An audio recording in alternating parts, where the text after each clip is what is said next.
உன் கோபத்துல வானோ இப்போ செவக்குதடி செந்திலவே என மன்னிச்சுடு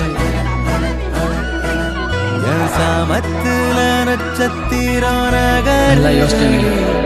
உன் பேரா அது மாறி நம்ம உடனே கல்யாணம் பண்ணிக்கலாம்.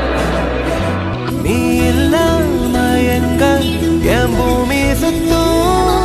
நூல் இல்லாத பட்டம் அது எங்க போகும் அடி எத்தனை தடவை நான் மன்னிப்பு கேட்க ஓ தடவதடா என்ன